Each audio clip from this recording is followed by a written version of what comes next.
I have been on my postpartum journey to feel like my best version of myself again, and part of that is doing quarterly Dexa scans, and I have my 12-week update. I'm Juli Bauer Roth, the food, fitness, and lifestyle blogger behind PaleOMG. Welcome to my channel. I'm here to share my favorite food, workout, and wellness tips to help you live your best damn life.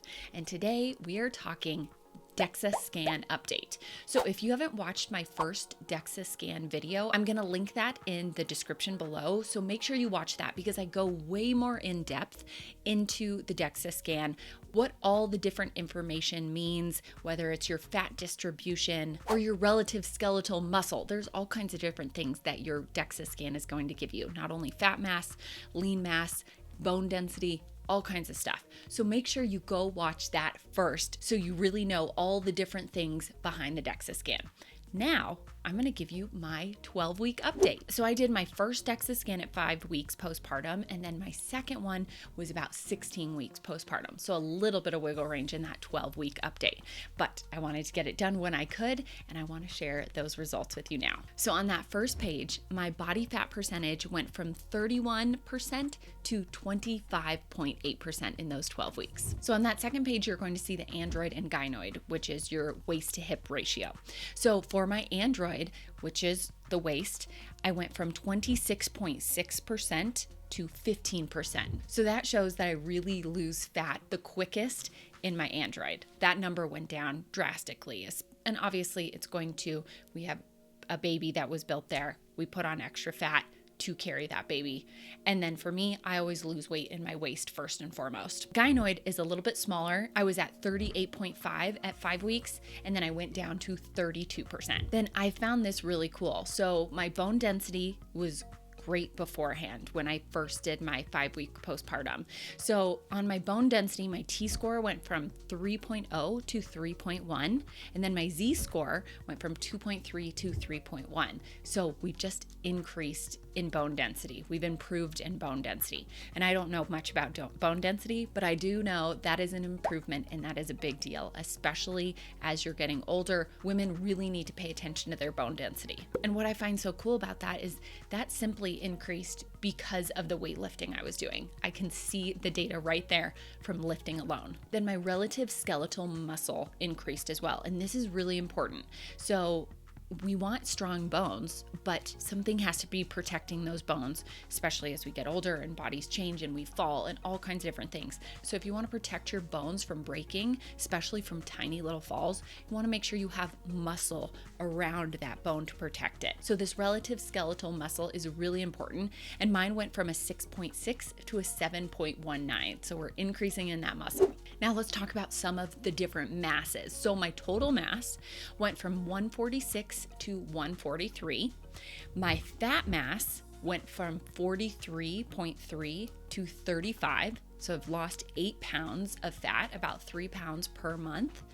And then my lean mass went from 96.6 to 101.9. So I've added about 5 pounds of muscle. So 8 pounds of fat loss and 5 pounds of muscle, which is amazing. And you can see with that total mass, so think about just your weight when you get on the scale, it hasn't changed that much, 146 to 143, because that change is happening with the muscle increasing while the fat is decreasing.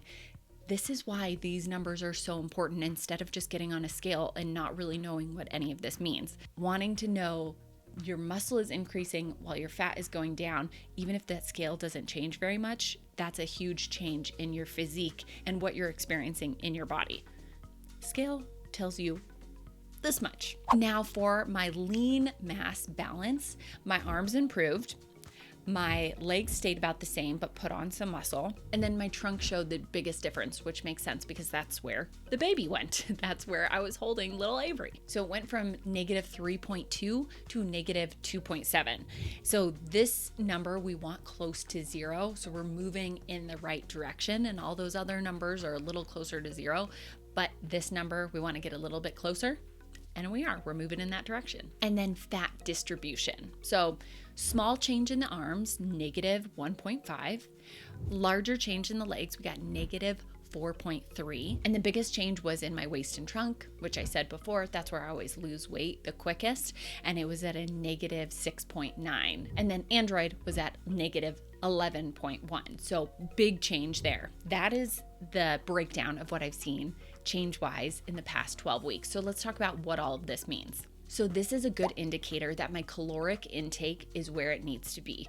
I'm putting on muscle while I'm losing fat, but I'm also keeping up with my milk supply and I have energy throughout the day. So as I see this breakdown in data, I also know how I'm feeling and know this caloric intake is where it should be. Number 2, it's showing me that my training schedule, my training routine is working. So in that 12 weeks, about 6 weeks of that 12 weeks was spent kind of rebuilding the core. It was just getting comfortable in the gym again, doing much lighter movements, really core stabilizing movements, and just working on diaphragmatic breathing and bringing that body and that core back together, along with the pelvis and sacrum and hips and everything else that needs to come back together and really feel connected to the earth, if that makes sense. I felt very wobbly and kind of all over the place when I first gave birth. I could not go into a squat. Heavens no, my squat was about 1 inch. And so this was really rebuilding everything. And then the second 6 weeks were all spent progressive overload training, working at increasing weights week to week and getting more elaborate with the movements. You know, maybe we started with air squats. Okay, now we're moving on to back squats. And one of the goals was to make sure the scale didn't change too much. I'm not trying to lose a ton of weight. I am simply trying to put on muscle while I lose some fat, but the goal isn't just a weight loss on the scale type of number. That's why I love this Dexa scan, because you can find out so much more. Now, I just wanted to simply talk through what has helped me in this time frame, in this 12-week time frame of losing fat while increasing muscle. Number 1, it's eating in my caloric range consistently. And that means every single day. Maybe we have a high day, maybe a little bit lower, but most of the time we're sticking with that number. So before I was pregnant, I was eating anywhere between 1,800 to 2,100 calories for maintenance mode. And I felt really great with that. My training in the gym was great. I didn't have any of the dexascan numbers, but everything else felt really good. My clothes fit well. I didn't get on the scale, so I didn't know a number, but that felt really great. Well, now that I'm breastfeeding, you need anywhere from 300 to 500 more calories per day while you're breastfeeding, because it takes a good amount of energy. And so that number now, when I'm trying to stay at this maintenance caloric intake, is around 2,500 to 2,700. 2,700, it's usually on a big training day where I'm just hungrier. 2,500, sometimes a little bit below that, is on non-training days. So that number has been a really good sweet spot for me. This doesn't mean that's a number you should be doing. Everybody's caloric needs are completely different. We have different heights, weights, activity levels. Everybody's different. So please don't take those numbers and think they should be right for you, because everybody's going to be so different. You really have to figure out what is best for you, not what someone else is doing. Number 2, so not only am I hitting my caloric numbers every day, I'm hitting my protein levels. And this is so important, especially if there's women who, I think it's only women listening to this, but women out there, if you are breastfeeding or not, protein is so important. Before I was tracking my protein levels, when I first started tracking, I was like, okay, I'm not going to even set a goal. I'm just going to see how many grams of protein I was eating. I was eating between 50 to 60 grams of protein per day. I'm currently at 153 grams of protein per day. And so that might sound excessive or like, oh my God, you're having too much protein. No, this is adequate protein. If I want to put on muscle and if I want to keep my supply up, protein is so important for so many building blocks in your body. We need those amino acid structures to really build that body in the best way possible.